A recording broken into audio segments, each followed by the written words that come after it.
4 months. Yeah.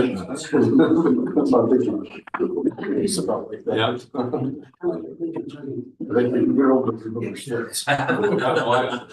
Maybe you're still around, I don't know.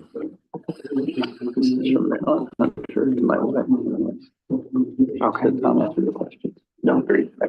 We talked about that. Yep.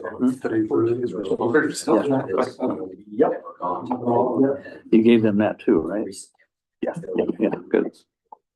Do we have Patty? Yep, here she is. Okay, good.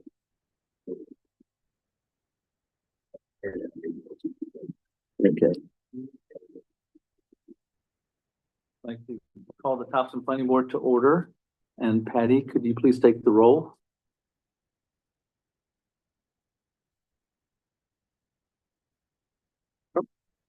Patty, I believe you're muted.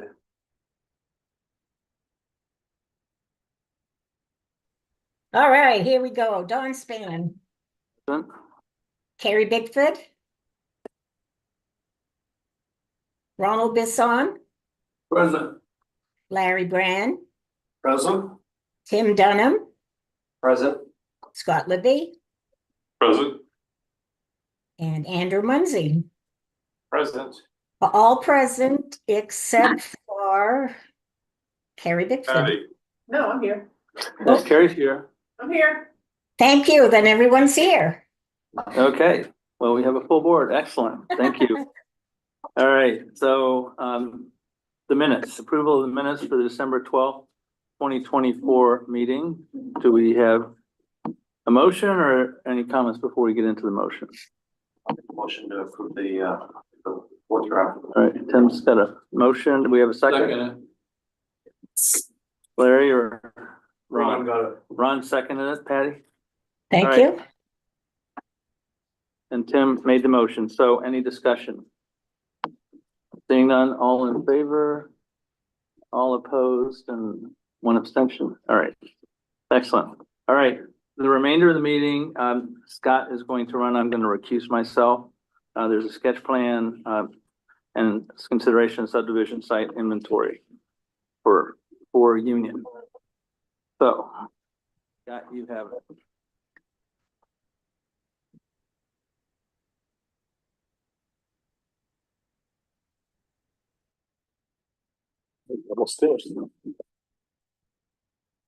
All right, so the first item up is a sketch plan for 4 Union Associate LLC. It's proposing a 4 to 5 story, 182 unit multifamily development as part of a planned commercial development in the Village Center District at 4 Union Park Road, tax map U05 lot 47. And who's going to present for you guys? All right. Have at the podium and introduce yourselves and. I asked to join in, so I. Yes, I'm doing it right now. Oh, okay. Sorry. We wait for that. I'm Steve Bushy with Gore Plummer, engineers in Dave Pullman. The owner applicant is with me. And we're gonna go through a brief slide deck here. There are 14 pictures basically to show you. And we'll probably move out of the way as you can see on the screen. But hopefully not take too awfully long to give you an overview of the sketch plan application that we're making for you tonight. So, what happened to that England? I'm here right now. Dave, did you want to let Jason speak? We will during the course of the presentation. Okay, he has his hand up, that's why I asked. Oh, okay.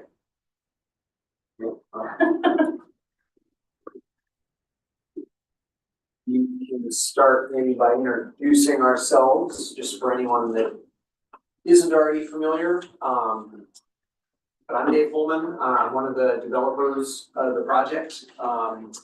Lived in Maine my whole life, working mainly in Brunswick, Topsham, Bath area in real estate for the past 6 years.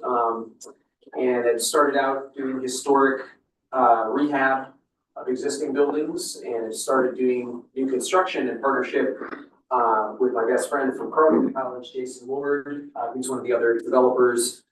His partner, another fellow alum, Kurt Gunsbury, and those two together in Minnesota have built over 3,000 apartment units in Minneapolis. So they've been very busy, have a lot of experience and expertise. I'll stand over here just so I'm not blocking everyone's view of the screen, if that works, if everyone can I hear me. think so. Patty, can you hear him all right?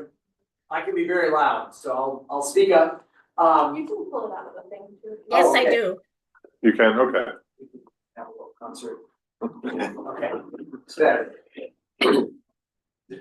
Okay, so on our first slide, showing you a recent project we finished in Brunswick called the Sandpiper, which is a 63 unit apartment building.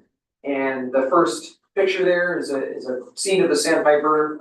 If any of you haven't been by, you can go check it out. And if anyone would like a tour through it after the meeting, just let me know and I'd love to take you through and show you more on the inside of what it is. But our building that we built in Brunswick and the better version that we hope to build here are very different from the kind of apartment buildings that you see built around because they really build community inside the building, whereas most plant different boxes of 9 to 16 or 24 units of apartments, but they don't have a lot of amenities and social areas inside.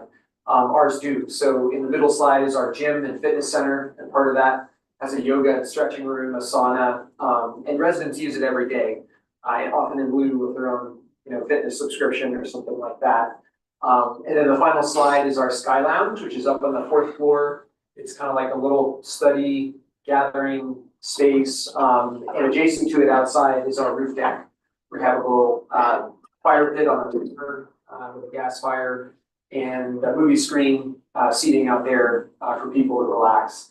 So there's a lot of different groups that have already started forming in the Sandpiper, which is down to just one more unit to lease, having just opened this fall. So we're proud of that, and we like the fact that it's a lot of people building community, getting to know each other, forming groups in the building.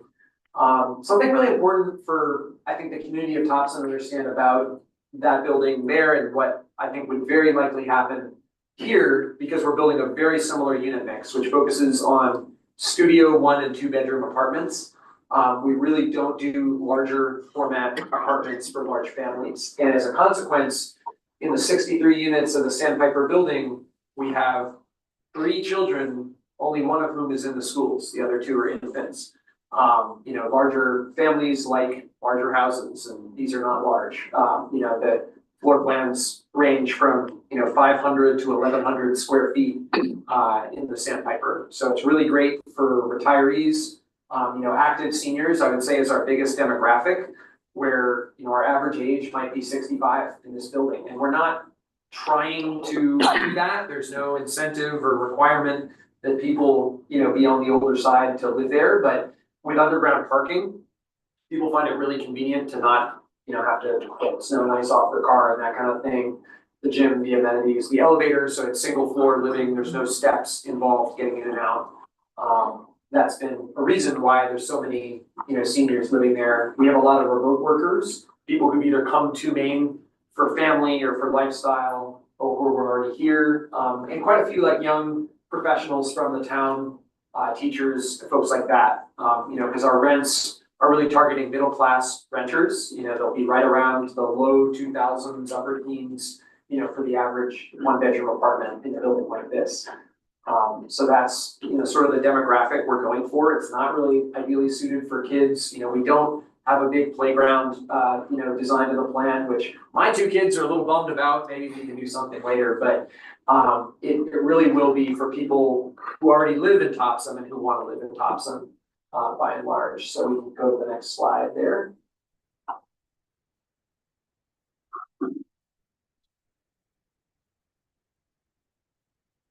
I think the big difference in the building here is we hope to have a pool as well in the amenity mix, which is something that we'll have to cost out. I'm going to start this presentation and end it with, at the moment, this is our dream.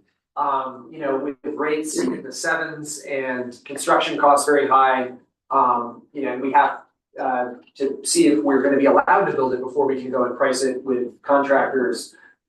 We don't know where this is gonna land, and, you know, this is what we hope to do, but, reality and banks may intervene and say, we can't pull this off, but this is our ambition anyway. We did a lot of, work with local artists as well. The sign for the Sandpiper was made by an artist in Shahid Island, who does metalworking. We have a lot of the site wood that we retained, and we would do this in Topsham as well. So trees that would need to come down, we could use in the project, you know, for the signage, for benches, for some of the interiors, in the building, which is kind of a fun local piece, that we like to do in the buildings. So we'd like to build a sustainable building that has a lot of green features. We hope to do all heat pumps for the heating and cooling.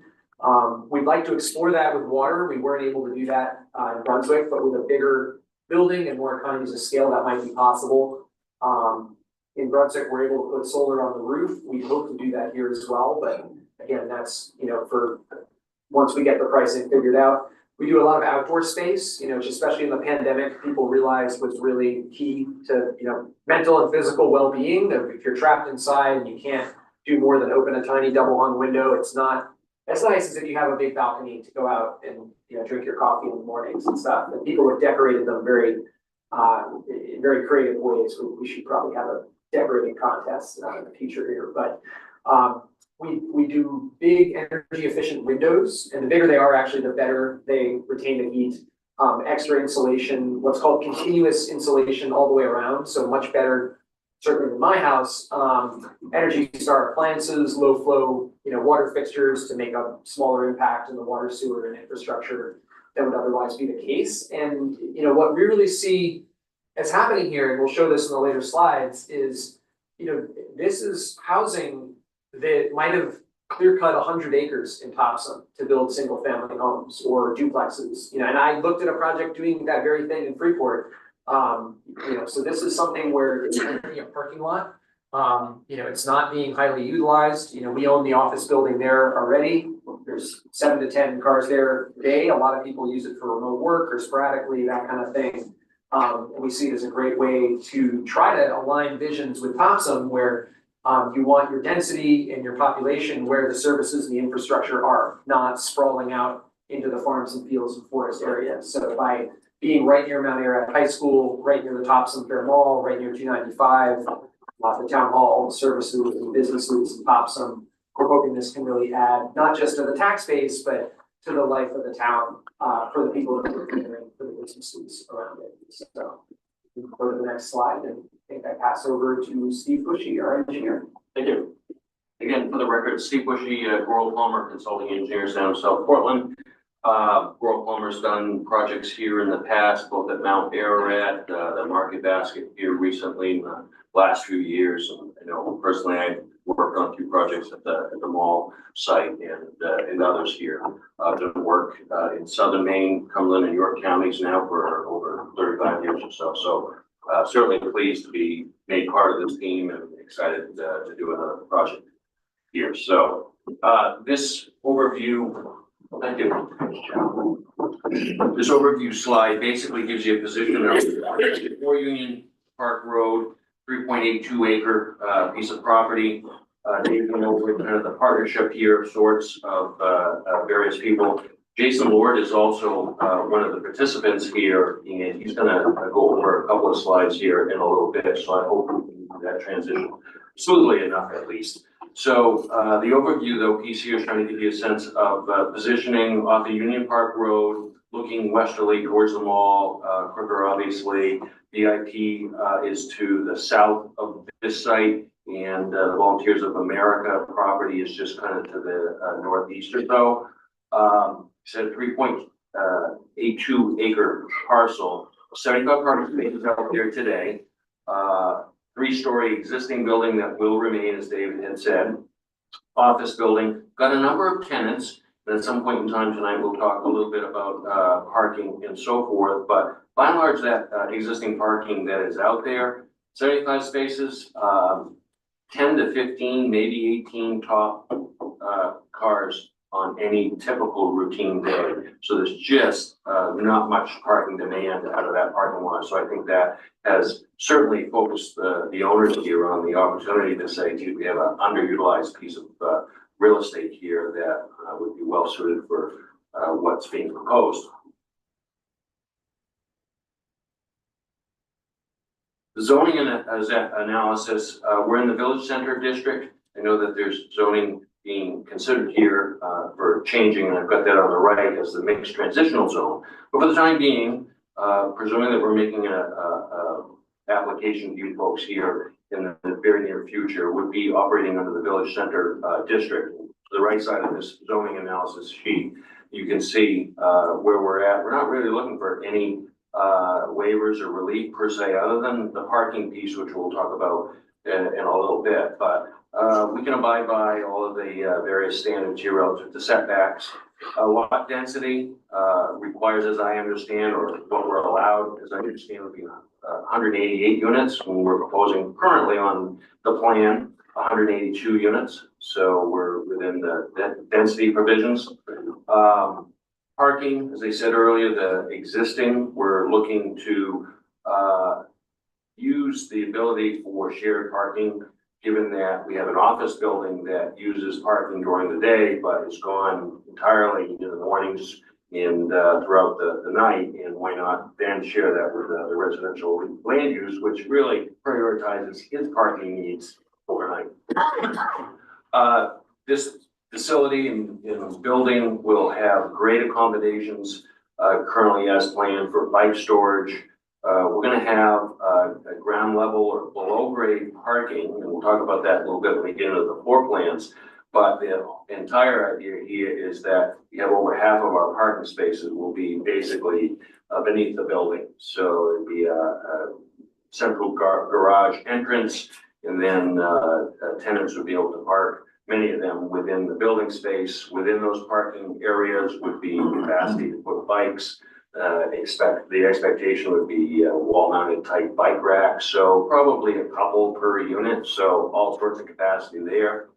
Probably have some of that on the outside as well, which is fairly routine and typical for residential land use in buildings. You can see here on the left-hand side, the BC Village Center District. To the left, west of us is CC Rural. To the north of us, but by and large, we kind of land here, well positioned within the village center district. Those are the two slides that I wanted to go over. The next slide here, the building massing study. I think David's going to talk a little bit about this, but this was prepared by the architectural consultant. I think gives you a certain view of how this building masses out relative to the surrounding landscape and how it fits into the site. Dave probably wants to add a little bit more perhaps to that. Sure. Yeah. If people go by the Sandpiper, which is a 4-story building, the vast majority of this is also 4 stories. It's really only a column in the back that's 5, which would not be at all visible from the road. So very similar profile, only a 10-foot height difference between the two of them. So I think you'd see very similar, elements from the study. What I really like about this building is from the street, you don't really get a sense that it's as large as it is, because it uses the parking lot and the site, as best as possible while giving everyone natural light in the building. There's no sort of internal units. They all have access to the outdoors, and they're going to have really great views in the different directions, which are pretty nice in the weather that we have usually. What I like about this slide too is it just shows the location in Topsham.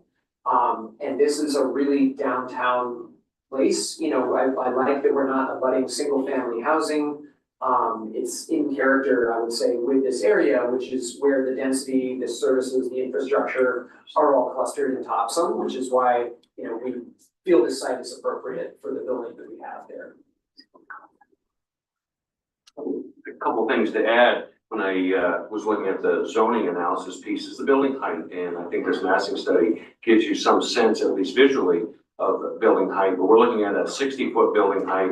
We're allowed that in the BC because we have the parking within the building space. Normally in the VC, it's a 45-foot height maximum. And the zoning provision though allows if you provide parking beneath the building for an additional 15 feet. So that's where we're landing right now on that 60-foot height. As you can see here along the frontage, you know, we're going to have a little bit of exposure for that below grade basement space. And then the first floor, living floor, would sit up slightly above Union Park Drive. So just for a sense of scale, that first floor we're expecting might be some 5 to 6 feet above the Union Park Road grade, so to speak, so you can get a sense of scale there.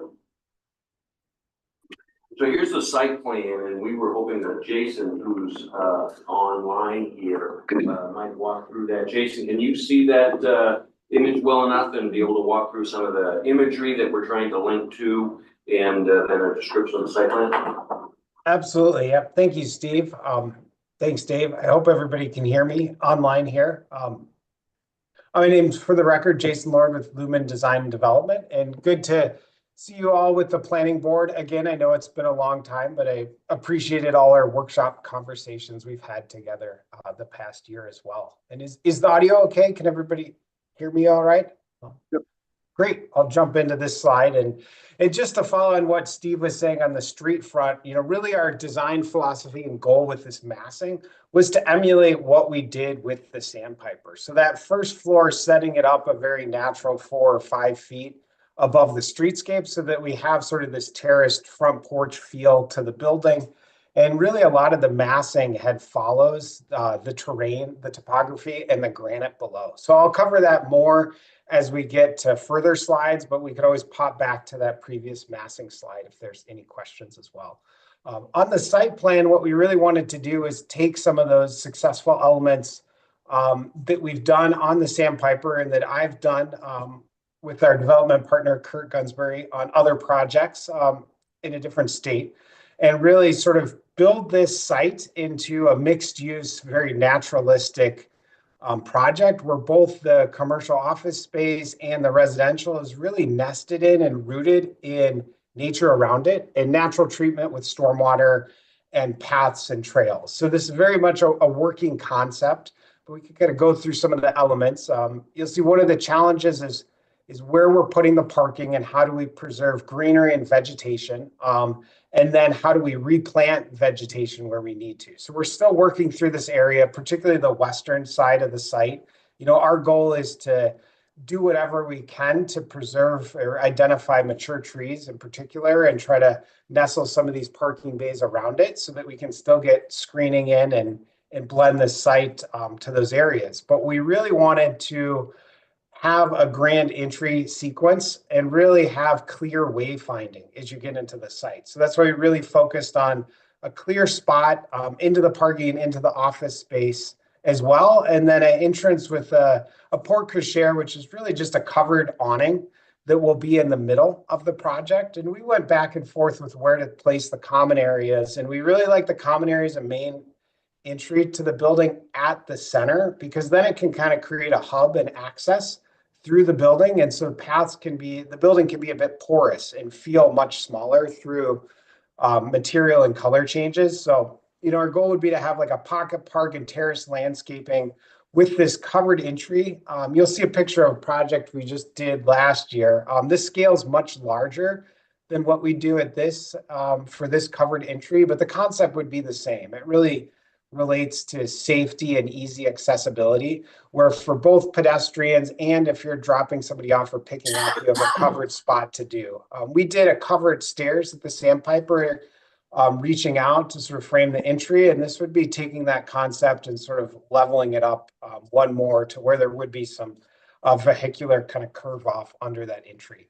We're still really working on the front porch. This would be a great question for the planning board tonight too, is feedback on the front facade and thoughts. We do really want to emulate that porch element that we did at the Sandpiper with the trellis. So I think the streetscape would feel very similar to Admiral Fitch Avenue. If any of you have driven down there to Wild Oats, that would be our goal, is that the front corner of the building feels really similar to that. And then there's a natural landscape progression into this center entry space for the public. And we will have pedestrian trails. In this image, they're not quite shown. It's just a diagrammatic image, but we will have pedestrian trails from Union Park Drive into this entrance, and natural trees landscaping. We'll be very pet friendly. We'll have walking trails around the project for pets. Use native landscape and pollinators. And one piece that we're working with Steve a lot is how can we daylight stormwater and maybe have natural rain gardens to collect some of this stormwater and bring some of that infrastructure as much as we can out of the ground and make it naturalistic with plantings and landscape where possible. And then I'll hand it back to Steve for the next slide on some of the site civil elements. Just to add on this slide, so parking, again, we'll come back to that time and again here in the garage currently, and this could be up and down, but we have 113 spaces, and then on the surface we have 109 spaces for a total of 222 graphically shown on our site plan. This is a bit of an enlargement on the civil plan. So myself as the civil engineer here, I put this together. I think the key elements that I wanted to explain to you folks relative to site use and reuse of sorts. Got an existing building that has utilities that already go into that property. Pretty well served, in fact. Has a pretty robust water main, 10-inch water main that comes into the property, has a sanitary sewer that goes out to Union Park Road. There's an overhead power, three-phase power source that comes into the property, and there's a gas line as well. All of those, unfortunately, though, land right in the middle of this proposed building footprint. So we're going to end up having some relocations of all of those facilities, and then obviously have to have not only the continued service for the existing building, but the new services for the new building. So there'll be some design and phasing technique that'll need to go into how this whole thing comes together construction wise. And so we'll be working very hard on that. Had some discussion through staff review here, and I'll go through that in a little bit. This site plan is also indicating in that parking, we have an area that I've identified as a shared parking area, and this is a zone that we're considering. We'd like to have the ability to have this provide dual purposes. Obviously, it lands in front of the existing office space, and if they need 10 to 15 spaces on a daily basis, that would be an appropriate spot to put them. But when they're gone after the regular business hours, and those spaces could then be used by the residential tenants.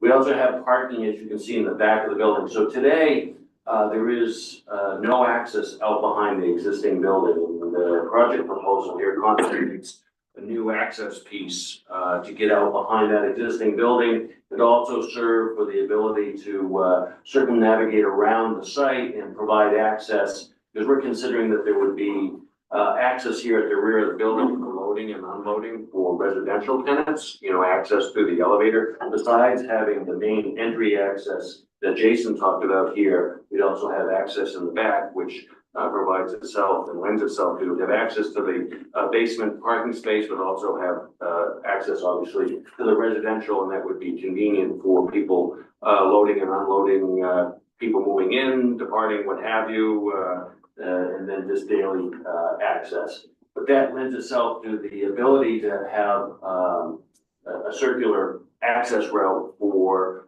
both vehicles and emergency vehicles, fire department access. We're showing here what might end up being spaces that we would like to consider perhaps as future need type spaces, graphically shown on the plan, designed for. But if at the end of the day we don't find that we need them based on parking demand for this development, why cut trees unnecessarily? So that's a discussion to be had, and we'll get into that more during the site plan review piece. But we wanted to throw it out there that we're looking at perhaps trying to reduce our overall parking supply, maybe providing some future spaces if there's that much of a concern about parking. But as Dave was outlining relative to the people who are targeted here for living in this facility, parking may not be as much of a, don't need 2 spaces per unit sort of thing, because people just don't have that many vehicles anymore. So that's one of the things that we're playing with and we're looking at very closely. Jason also mentioned the use of trails, pedestrian trails and so forth. We certainly expect that we'll have on the east side of the property a number of pedestrian access components, and we want to have that. How that plays out relative to emergency access as well. We may need to provide some degree of access there for emergency vehicles. We're working with that. I know the fire department, I'll talk about in a moment, has said that if there's rooftop land use, meaning if there's a patio or something up on the roof, they're going to want to have ladder access to that. So where that's positioned and so forth will certainly lend itself to the decision making about what we need for fire department access on the east side of the building. Sidewalk access as well. The expectation, I think our site plan may or may have not said too much yet about the ability of having pedestrian accommodations, i.e. sidewalk from that main entrance going out to the road. We're also contemplating certainly sidewalk conditions along our street frontage. There is no sidewalk today on Union Park Road. So we're looking at that. We heard at the staff level comments about sidewalk provisions and where those might land and so forth. So we're working hard and looking at what that all entails relative to subsequently our application to you folks. We do have some natural resources shown on the drawing here with a little bit of wetland area to the north side. There's a little bit of drainage that's also been identified as a wetland. But by and large, the resources aren't overly burdensome on the property. We may have a few thousand square feet of wetland impact, but I don't see any particular either state DEP type burdens relative to permitting. We probably may not even trigger a DEP permit because it would be less than 1,500 square feet. So nothing major in that regard, but we do have shallow ledge. We've gotten geotechnical work done already. And we know that we have shallow rock relative to 4 to 6 feet below grade, and that may come into play relative to some of the utility trenches or foundation work and so forth. We're looking to try to position this building in a manner that we minimize rock excavation and removal, because that obviously has a higher expense to it. We'd like to avoid that as much as possible. So we think we can lay the site in pretty well. It seems that the ledge is a little higher on the south side and is trending down, as you might imagine, down towards that wetland area. And that's why we have the lowest below grade space would be up in this kind of northeast area of the building. You want to add to that, Dave? Just that today we noticed in our calculation an error. The current code for commercial has 1 parking space per 400 square feet. We had shown it as needing 63 spaces, and it would actually be 43, which plus 182 spaces for the residential would be literally only 1 or 2 more spaces required than what we have on this plan. So by drawing an extra 2 or 3 spaces, we may actually not need a waiver. So that was the discovery today.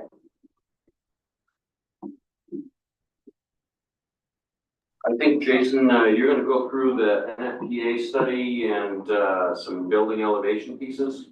Yeah, I'll just quickly talk through this study and sort of some of our design philosophy or background thinking to this. It really followed the evolution of this site concept with how do we preserve the street frontage and how do we engage the Union Park Drive with the building and actually have parking to one side of it. I think one thing you see with the office space right now is there's no pedestrian activity at all. The office space is behind a sea of parking. And, there were many concepts we had that followed that same challenge where the building was behind a sea of parking. And one thing to mention, the concepts that you all might remember from last year, we investigated pretty heavily 2 separate buildings on the site. And we kept falling into that same trap where the buildings would be surrounded by circulation and parking.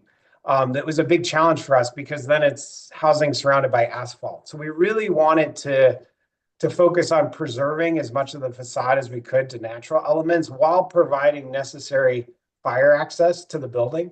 And so that's why we're quite happy with this concept we came up with, where we do have turning radiuses for fire trucks. We have full National Fire Protection Association access, code required national access throughout the building.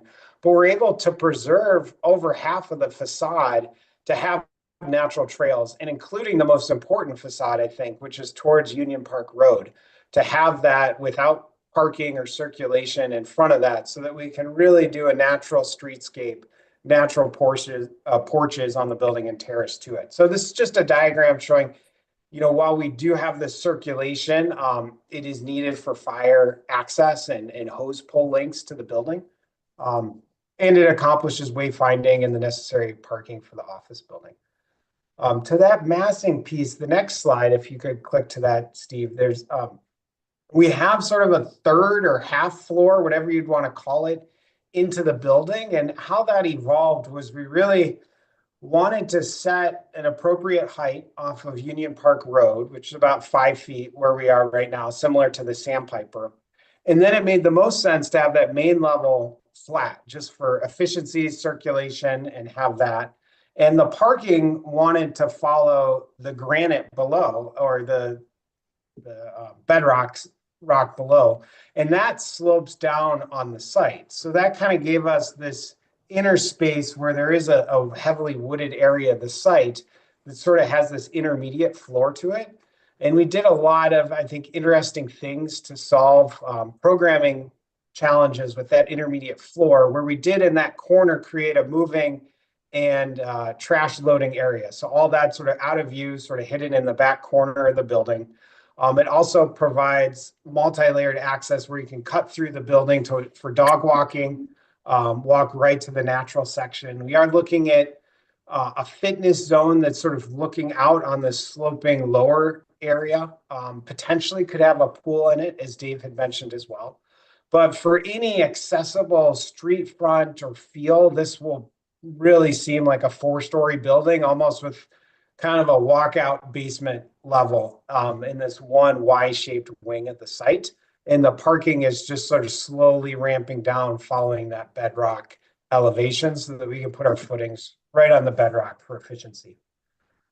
And then it's if you click to the next slide, then the main floor and the 3 residential floors above are going to be very similar to the Sandpiper. And one thing we're going to really work hard as we evolve the design is how do we break up the massing to make it feel like a collection of smaller buildings.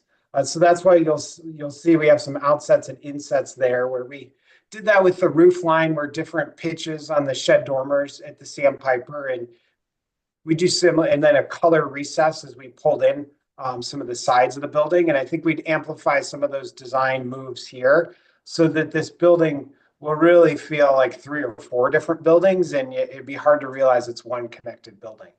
And the reason to connect it as one building is it really radically reduced our impermeable surface and made it much more efficient on the site, allowing us to preserve more landscape, have more nature trails, and it's also more economical to build as well, to do it as one contiguous structure. It just adds a lot of efficiency to the site and project.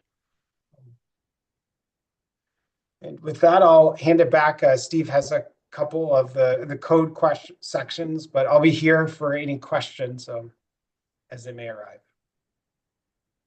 Thank you, Jason. Just a couple more things on the site plan. That site, Jason was talking about the NFPA piece, has 2 hydrants today, and that will remain in the future, although we're relocating at least one of them. And they're served by a 10-inch water main, so we'll work with the water district on all of that. The new building obviously will have a full sprinkler system as well. So there's a fairly robust, I'd say, fire protection opportunity here on the site. So that's a good thing.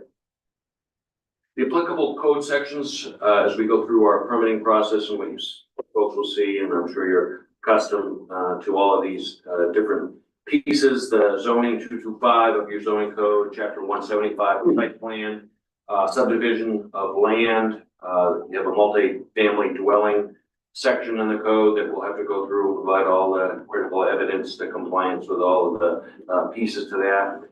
Dave mentioned planned commercial development, which is very important and critical. And again, another piece that will have to provide evidence of compliance with all your codes within that section. And then ultimately, overall of that is the village center zoning provision. So we are continuing to go through all of those pieces and pull together our game plan, so to speak, as we make our application. Staff was clear in explaining to us at the staff meeting here this past week that what we need to provide relative to, you know, our application materials and so forth. We're fully expecting to provide clear evidence to you folks so you can make a proper determination on things. Other staff comments, we'll quickly go down through them. Hopefully I've connected or got most of them here. I know there's a staff member or two who were at the meeting as we were the commissioners here, but let's go down through those. Traffic assessment for vehicular and pedestrian impacts and connectivity. Out of the staff meeting, certainly it came to light about one and maybe foremost the pedestrian connectivity. So we're positioning this site in really a great location relative to the community and having access to services and so forth. And hopefully there's the ability to be able to walk around there, but you folks are well aware that there aren't a lot of sidewalks. There's not a sidewalk on Union Park Road, and nor is there a sidewalk on the north side of Lewiston Road. So there is sidewalks on the other sides, but we have to cross these roads to get to them. And how we go about doing that is something to be considered, and you know, we're going to be looking at closely. There certainly was a clear request for vehicular type traffic. We don't qualify and wouldn't qualify based on trip generation. I'm sure you're familiar with DOT standards for what they call their traffic movement permit. Could have 100 trips in that peak hour, the AM or PM. We're going to be below that, like roughly 70 in our peak hour based on, you know, this sort of land use and unit count.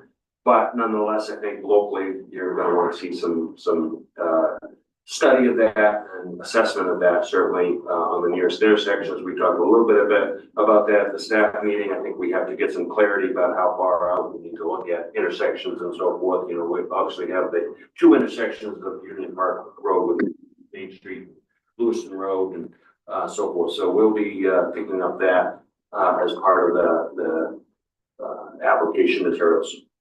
Site lighting compliance, obviously we'll have what we hope to be is I don't want to say a robust, but a certainly safe and secure lighting approach to this property, probably between building mounted as well as a few area lights in the parking lots. But I'm sure we'll talk as a team about not only compliance with your own standards here, but dark sky provisions and energy efficiency and so forth. But as a residential land use, obviously safety and security are kind of paramount relative to how you provide lighting on it.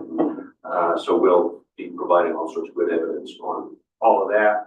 The building height measurements and how we go about doing that. And Josh has provided some degree of information on that, and we'll be providing, you know, good information about how we're going about complying with the height limitation at 60 feet. Future abutting lot connectivity, that came up as a point of discussion and pointed out within your zoning code that you have provisions that require land use development like this to provide at least graphical presentation of how could you go about connecting to abutting properties. And we have a property obviously to the west of us that is undeveloped with the overhead power lines and so forth. And might that be something that would have to be looked at? So we'll be looking at that and providing within our site plan how that might look in the future. Fire lane access, rooftop ladder access, as I mentioned, the fire department's keen to having rooftop access if we're going to be using a patio or anything like that for use. We've shown in an NFPA study the ability to get fire apparatus around the site. We'll have a fully sprinklered building. I think is one of the things we'll just have to lean into a little bit as we refine our design will be accessibility for fire apparatus around the east end of the building or not. So we're looking at that, and, but we felt comfortable and heard the fire department I think they're relatively comfortable at this high level right now with the site plan. Also, it was suggested that we're gonna need for E911 purposes, the access road that goes through our parking lot will go around that existing building. It's basically a private drive, but it's gonna need to have a name to it for addressing purposes, as we have two buildings and so forth. And at least that was what your code enforcement person, I believe, or the person responsible for your E911 said we're gonna have to come up with. So they kindly gave us the list of all your street names, and we'll have to go through that and come up with how that's gonna work addressing wise, particularly, a big residential building like this. Snow storage management, how that is handled. This is a somewhat commercial property, had space, it has, and historically, if you were to be able to place snow and so forth, now it's gonna get pretty tight. And so we're gonna have to come up with our measures for dealing with either short-term snow storage on site in some corners and nooks and crannies, and or snow removal ultimately. But we do have parking beneath this building, so that's obviously a huge benefit, not only to the tenants, but the idea of dealing with snow removal operations when, you get the ability to have a lot of your tenants have their cars safe and not covered with snow. Sanitary connection, just pointing it out here, we were told you have a fee of $1,000 per unit, so that's going to amount to a pretty nice chunk of change for a sewer impact fee of $182,000. Private water main extension, the water district has said what they'd like to see is that would become a private main extension into the site. It'll be a main that serves two buildings. So we're gonna have to follow what the water district wants for us on that. Again, we'll have hydrants and plus service connectivity to the existing building, as well as domestic and fire to our new building. Stormwater management, meeting Chapter 500 standards. Certainly, we're not triggering a site law application meeting over 3 acres of new impervious surface on this property, but we are triggering a DEP stormwater application, which you folks have delegated review authority here in the community. So Tom Socher would be doing that. Tom was at our staff meeting and outlined those pieces. Interestingly enough, we're ferreting out this site relative to its location. It's not mapped as being within a couple of the urban impaired watersheds that you have in Topsham right now that are mapped. We're just outside of those boundaries and are basically our watershed, the water where we're at, we're kind of on the crown of the hill there on Lewiston Road, but everything drains north according to our mapping, and we're in the process of just confirming all of those things, because there would be a difference between how we approach stormwater management if we were in the urban impaired watershed boundaries. And I had an email exchange with Tom Socher about that. We're going to confirm that, but that he agrees that if we're not within that boundary, then obviously we're just going to meet Chapter 500 standards. And Dave and Jason mentioned, some of the goals and objectives on that side of things, using rain gardens and the like. We have a tight site though relative to our land use. We have a lot of building space and some amount of parking space, and finding a home for stormwater management, I suspect, is going to involve both some surface things like rain gardens, which I'm sure you've heard of and seen here in the community, but some underground proprietary type things. We got to store water under the ground, but we're challenged with shallow ledge as well. So work cut out on that side of things. Then finally, landscaping and buffering. And I think staff had also mentioned or talked about the idea that we've got to provide a robust buffering plan around the site perimeter. We obviously would like to retain as many trees as we could around that perimeter, but it's going to be tight. We got grading to take care of, and we talked about that at length even today. How we're going to deal with trying to retain some of the trees around the perimeter and so forth, and keeping good buffering, and if lacking that, providing new buffering and landscaping on site. So that concludes our presentation piece. Dave was going to talk just a quick second about next steps for us, and then turn it back over to the board. Yeah, thank you very much, Steve. Thanks, everyone. This is our I think, fifth or sixth meeting with the town, in different capacities, and I think we'll probably need 5 or 6 more if we're able to proceed. But we're looking both for your input and your support. We, have to figure out the costs involved and the viability, and you're a big part of that. So we would hope to finish that process in the next 5 months, basically, which is an ambitious timeline. And, I hope there's a lot of factors out of our control that we're, facing, but for the ones in our control, we really appreciate your input and support, and we want to open up for questions and feedback. All right, well, thank you. Thanks for the presentation and for addressing all the staff comments so comprehensively. Open it up to the board for questions. Tim, Carrie? Looks great, looks really great. I had, I just had one note really quick for you, actually. So we had told you originally that 225/50 would be relevant, the multifamily portion. But actually, after speaking with the codes enforcement officer, 225-50 is not relevant to this project. It's actually supplanted by 225-60.4, which you did have. And that's the section on the planned commercial development. So just so you know. Great, thank you. So how does that relate to the density though? Because the density is in the multifamily portion, isn't it? Yes, so actually, but because the planned commercial development is, it is its own separate use. It's not, it's not subject to the density of 225-50.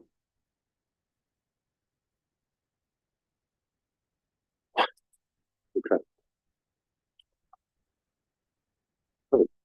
Good job. Oh, yeah, You have questions on that? well, what density does it have? So it actually doesn't. It doesn't have a density that's based on lot area. Okay. We're upping it to 1,000 units. No, we're actually quite constrained by the height limit.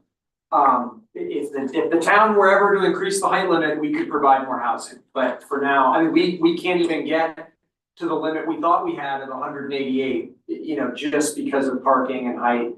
So I don't think this project would increase in size based on that change. We're sort of using that lot as efficiently as we can already. Yeah. Yes, to clarify, if the project was not allowed to proceed as a planned commercial development, then 188 would be the limit. Yeah. Okay. Yeah, 1,000 units, 5 parking spaces per unit. How's that? Just give us the Crooker site, and we'll have plenty of parking. Any other questions? I'll make a comment. I think your presentation was excellent. The graphics are great. We have a great understanding of what you're proposing here. I'm a little confused about the height of the first couple floors, because I remember you saying that the first floor is 4 or 5 feet above the road. But when I'm looking at the south side, the side that faces Union Park Drive has parking. The entrance to the parking is underneath it. So if you have parking underneath that, wouldn't that need to be like 10 feet high? Like how do you? I'm not the expert on the heights, but I've learned enough to be dangerous. Jason can correct me as I make mistakes, but the calculation is made from the average grade plane of the surface around the building to the median of the top of the roof and the edges of it. And that's all has to be under 60 feet on average is my understanding of the height. Yeah, I guess what I'm looking at is. Oh, I was gonna say, Andy, I think, and here, I'm not an expert either, but you were saying that the first floor is about maybe 5 feet above Union Park Drive height. And maybe I'm wrong on my impression, but I thought maybe the parking goes down right from the get-go. When you drive onto the lot, you drive down into the parking area. Yeah, Exactly, yep. And then you'll go down even more to get to the little Y-shaped parking area. Yep, yeah, the parking is going down to get into it, and you keep going down as you get further into the parking. So it will descend Yeah, towards the end of the Y, essentially following the contour of the bedrock. yeah. that we're on. So the first Y residential part is actually not the one that's 5 feet above the Union Park Drive. Yeah, I mean, that, If I'm thinking that right. yeah, that level might be below Union Park Drive back there. Yeah. So that's kind of actually your first floor. Yeah, the first floor, the first residential floor, if you're saying that's 5 feet, let's say it's 5 feet above Union Park Drive. So when you're driving in on the left-hand side of the building, you must dip down pretty quickly to get underneath the building, right? Yep, the garage cuts in right near the curb and you go into it, you know, in a steep descent. Okay, all right, all right. We actually Picture have- New York City parking garage. Yeah. It'll be a very similar condition to what we had at the Sandpiper where that garage, and luckily we haven't had a lot of snow this winter to test it out, but there is sort of a sharp speed ramp and a catch basin to get into that garage. And then we also do some structural tricks at the start of the garage too with a cantilever and beams to steal a little more height. And then the garage kind of keeps sloping down in the building Okay. a little bit. All right. For code purposes, we have to bury enough of the garage so that it doesn't consider a story for building code and fire and everything. So that, you know, we're smushing that garage down as much as we can without trying to hit the bedrock. So it will, you know, as we refine the design and engineering, it will vary slightly on Union Park Road that we just haven't nailed that exact amount. It could be 5 feet, could be 6, somewhere in there. But our goal is to have it feel very similar to the Sandpiper building if you've driven on Admiral Fitch, where actually, if you actually look closely, there's more garage than you'd think showing off of Admiral Fitch, but it's kind of hidden to where you wouldn't think that that's a garage because you kind of go around the corner and dip right down.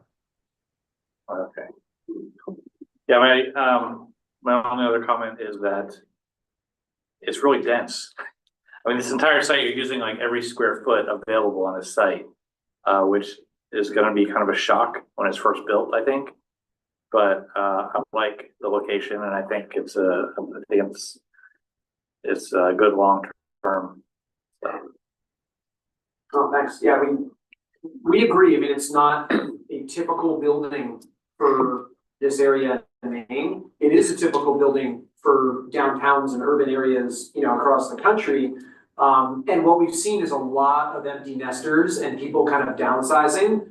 Do a tour like 6 months before they're ready to move or that kind of thing, because there's nothing like this, you know, outside of Portland and they don't want to be in Portland. Larry or Ron, do you guys have any questions? You? No, I mean, I agree with Andy. It's a nice presentation. My concern is, like I say, density, or how much it's gonna fit on that 3 acres or whatever. As well as I do have concern about vehicular access out onto, you know, Main Street. That's right near where the Mount Ararat access is, and I know that when my daughter was at Mount Ararat, but that's a kind of a hellhole to try to pull out of Mount Ararat, and you know, because there's no stoplights. Yeah, I agree. I think that's part of why we've considered adding a coffee shop to this project, and we like the idea. We love coffee. You know, it seemed like a great idea at the time, but the amount of traffic that residential generates is very small. You know, especially when you consider that our population is a lot of remote workers, a lot of folks that are retired. Compared to one coffee shop, you're almost more than the whole apartment building itself in the calculations that are made with traffic. So we are trying to minimize that to the extent we can. And I think, you know, I see our goal and job is to build housing for Topsham. The request that I've made before, and I'll make again to Topsham, is build pedestrian and traffic infrastructure to make this town, you know, walkable, bikeable, pedestrian friendly. And I really hope we can work together, you know, on those two things.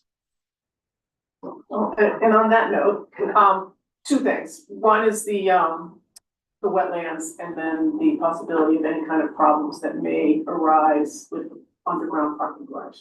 And I'm not an engineer, I don't know how all that works, I just know I live in Bay Park, and that has been a really big problem there. So I just want to be cautious and make sure that we're doing what we can before it gets built. Yeah, I defer to Steve and to Jason, who's built very wet areas and near the Mississippi River, but with modern standards, I'm pretty confident we can address that.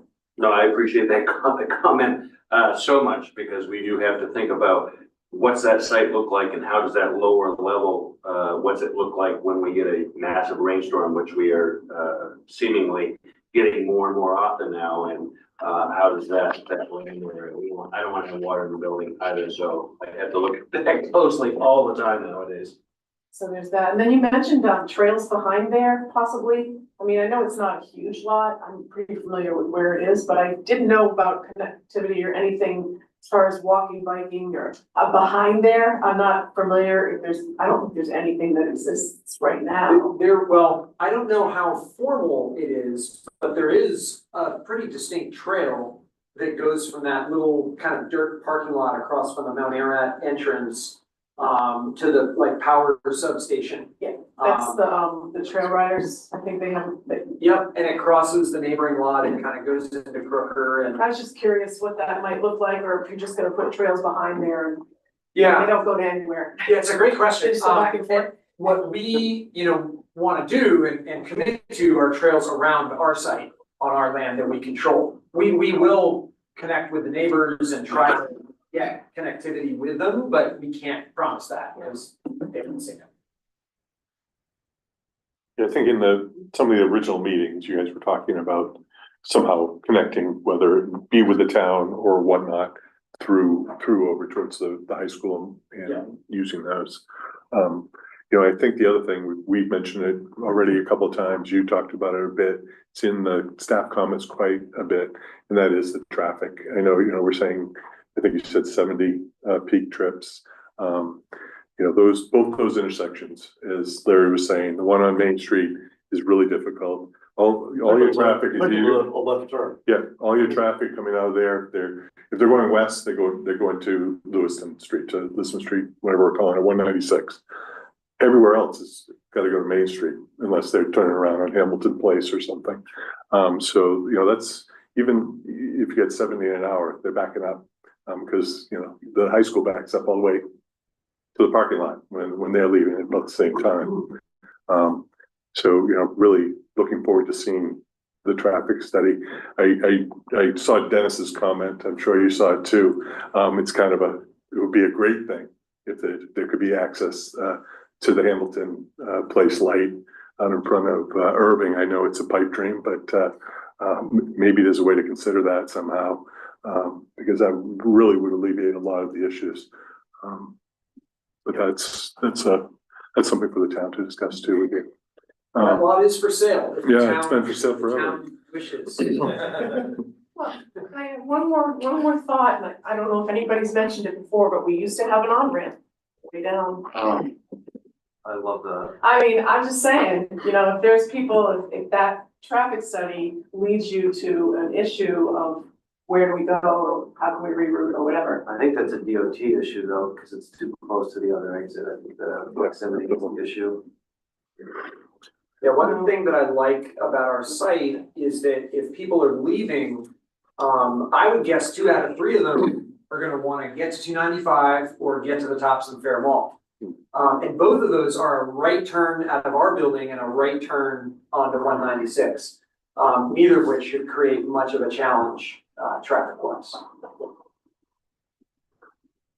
Any other questions? No, I think it looks like a good job. You get your work cut out. Do you guys have any other questions for us, information or ideas that you'd like to have us respond to? I think, we've covered what we have so far. We really appreciate your feedback. We're trying to work, with the vision that the town has and do what we can. We'll appreciate your help down the line. I'm sure we'll have a lot of questions in a few months in front. We had within our submission as a sketch plan piece relative to, phasing and so forth. I think we had included a waiver request though on the analysis, and if that was something that was able to be reviewed and or considered here by the board tonight, that would be, I guess. That is the next item on our agenda. It gets its own line, so we're all set with this one. All right, thanks for that. And we'll move on to the consideration of the subdivision site inventory analysis waiver for said project.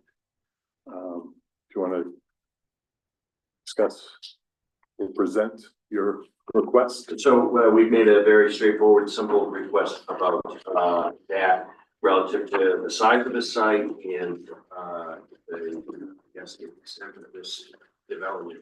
The one hand, yes, we know that it is a relatively significant project, obviously. The property's 3.8 size. It's been previously developed. This is really considered, from my perspective, as an infill sort of project and so forth. So I'm sure there would be a whole heck of a lot to be gained. I think we have tried to give you tonight a fair amount of the background and things that we're challenged with and we're going to be dealing with and so forth. But besides that, that's really the basis for our waiver request that we more to gain out of that. All right. Do you have anything to add to it, Josh, or anyone from the?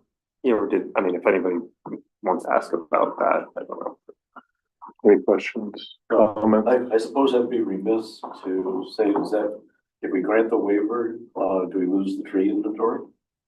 No, we don't lose the tree inventory. Okay. No, this waiver is, it's basically the equivalent of this specifically for subdivision plan. Right. And so they would still have to return for the other remaining parts of subdivision. Yeah. Yep. Yeah, and I looked at both of them just in case you had a question, Larry, so I could prepare. And it's practically the same text in between the sketch plan and that in the subdivision. So it is. it makes a lot of sense. I was tongue in cheek about the tough tree inventory. Especially with it being a fully built out lot already. I mean, usually when the subdivisions come in, obviously we're got 50, 60 acres and site inventory becomes a lot more important and critical to the discussion. So no other questions. Do I hear a motion?